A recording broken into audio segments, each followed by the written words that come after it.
Buenas, en este tutorial se va a explicar cómo se nombran las distintas válvulas distribuidoras. En primer lugar, podemos observar en la pantalla que tenemos 4 tipos de válvulas distribuidoras. Claro, nosotros para poder pedirlas en un almacén o para poderlas identificar necesitamos saber su función y cómo se denominan. ¿De acuerdo? Lo primero que tenemos que saber para ver cómo se denominan es el número de posiciones que tienen, porque las válvulas distribuidoras se identifican por el número de vías y por el número de posiciones que tienen. En el primer caso vemos que tenemos una válvula de 3 vías, 2 posiciones. ¿Por qué esto de las 3 vías y las 2 posiciones? Las posiciones las podemos ver en el símbolo por el número de cuadrados que tiene el símbolo. En este caso tenemos uno, el que estoy indicando ahora, y tenemos el segundo, que es este otro que estoy indicando ahora. Entonces, en este caso podemos ver que esta válvula tiene 2 posiciones. Si viéramos las demás válvulas, todas las válvulas tienen 2 posiciones, pues tienen solo 2 cuadrados. Más adelante, en otro video tutorial, veremos más tipos de válvulas donde puede haber 3 posiciones, ¿de acuerdo? O 4 posiciones. Para el número de vías, en esta primera válvula que estábamos antes, podemos decir que el número de vías son la cantidad de tubos o de conexiones que hay en uno de los cuadrados, tanto por arriba como por abajo. En este caso hay 3 conexiones, 1, 2 y 3. Entonces esta válvula podríamos ya decir rápidamente que es una válvula de 3 vías, 2 posiciones. Si hiciéramos lo mismo con las otras válvulas, podríamos ver que en esta otra válvula las vías serían 5, porque tenemos 3 aquí más 2 aquí, serían 5 vías, 2 posiciones.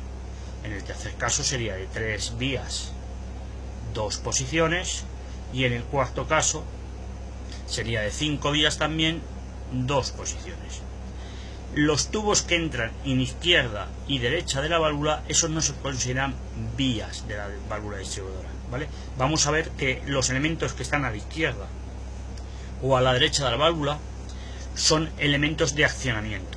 Pero antes de ver estos elementos de accionamiento, tenemos que ver que las vías se les da un nombre para poderlas identificar a la hora de conectar y soltar los tubos y para saber qué funciones hacen. En las válvulas, el número 1 se utiliza para la entrada de presión, para lo que es la alimentación, donde metemos el aire. ¿De acuerdo? Las salidas 2 o 4 y 4, ¿vale?, se utilizan para los actuadores. Normalmente los números pares se utilizan para la salida de los actuadores y vienen en la parte superior, 2 o 4. En la válvula de 5-2 vías, como será utilizada para un cilindro de doble efecto, pues tenemos 2 salidas. En las válvulas de 3 vías, pues como solo tenemos una salida, pues que son o para un cilindro simple efecto o para utilizarlas como sensores. Las salidas que tienen números impares, 3 y 5, son los escapes a la atmósfera. Como veis en este caso tenemos 2 escapes, como veis en este caso tenemos solo un escape. Entonces, queda, para resumir, la entrada de presión sería 1 siempre, las salidas serían los números pares y los escapes serían los números impares. Hablando de los accionamientos, como hemos dicho antes, vemos en este caso que tenemos un accionamiento mecánico, que es un muelle que hace que la válvula siempre vuelva a una posición. Eso significa que la válvula va a ser monoestable, solo va a tener una posición estable, que va a ser esta. Y en su posición estable, en este caso, es una válvula normalmente cerrada, porque el aire no lo deja pasar, como podéis estar viendo. Y en el otro lado tenemos un pilotaje, y en este caso el pilotaje, el accionamiento, que se llama en neumática pilotaje, es neumático. Y la denominación de este pilotaje es 12. ¿Por qué es 12? Porque cuando lo pilotemos va a dejar pasar el aire de 1 a 2.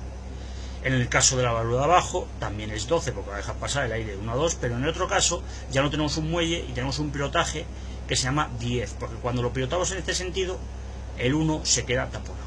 Una válvula que tiene dos pilotajes, uno en un lado y otro en el otro extremo, que no tiene muelle de posición al mismo sitio siempre, se llama biestable, porque tiene dos posiciones estables. Puede estar tanto en esta posición como en esta posición si no se la toca o no se la acciona.